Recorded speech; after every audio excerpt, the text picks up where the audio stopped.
Right, I guess there's probably some who might have been wondering what became of that BSA A65 engine, which came from the bike that arrived here just wanting the timing checked and the carburetors possibly balancing, and we ended up taking the engine out and taking it all to bits. And along the way I found that there was a crack across the front of the cylinder barrels. When I stripped it, I found out that the cylinder barrels were from a later model that used 3/8 of an inch studs rather than the 5/16 ones, so they wouldn't have necessarily been located perfectly as they should have been.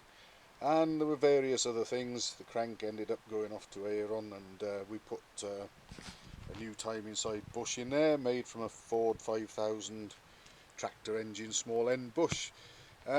The bottom end is back together now in the workshop, and I've just taken delivery of these cylinder barrels, which I'm told, and it says on them actually, that they're 20 thou oversized. So they came with a new set of 20 thou oversized pistons, and I've just been cleaning up and deglazing the bores and checking everything and so on. And interestingly enough, regarding the studs, I've got the proper correct 5/16 size stud hole cylinder barrels here now, and I've got the studs arranged correctly in the crankcases, and that one with the dodgy thread repaired by helicoiling, as we know. But I've just been checking on the arrangement of the studs that have the sort of dowelled shoulders on them, and there are two listed in the parts book.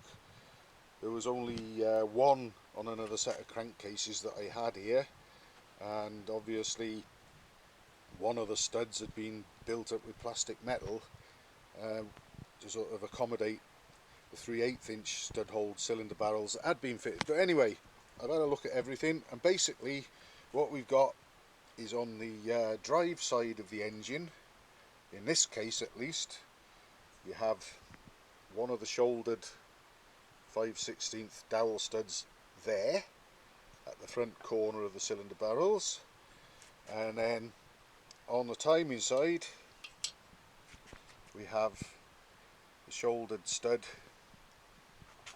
in the centre of these three here. So you have one there and one there, and that's how I've arranged them in the crankcases to go with this set of cylinder barrels at least. Now the bores seem pretty good. I've just been checking the new pistons, and incidentally I am actually going to have to take a file to these piston rings to sort of, they go in the bores but there's virtually no gap, so I'm going to deal with that, and that drew my suspicions to the possible fit of the pistons in the bores. But here we are with a piston in the bore and a 3.5 thousandth of an inch feeler gauge blade between the piston and the bore, and as you can see I can move that. That's dead on 3.5. It will do a tight 4, and I thought, oh, well, maybe that's a little bit too close, a little bit too tight, and because the piston rings gaps need opening up, I thought I'd better just check. But here we are, pistons clearance, and here we've got the first two figures are for the 500s, the A50s. There's the A65s. We've got there, bottom of skirt, 3.2 to 3.5 thousandths of an inch. Well, we've got 3.5 there, so that to all intents and purposes is okay.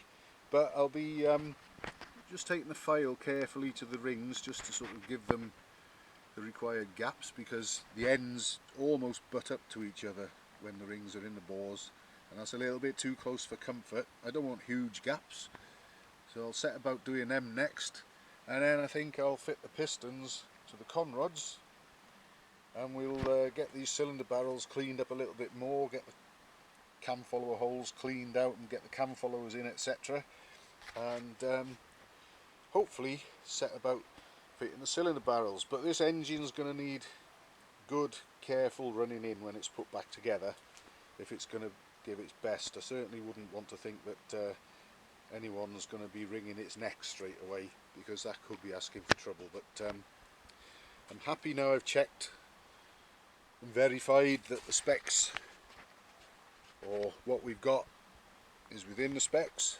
So it can go back together.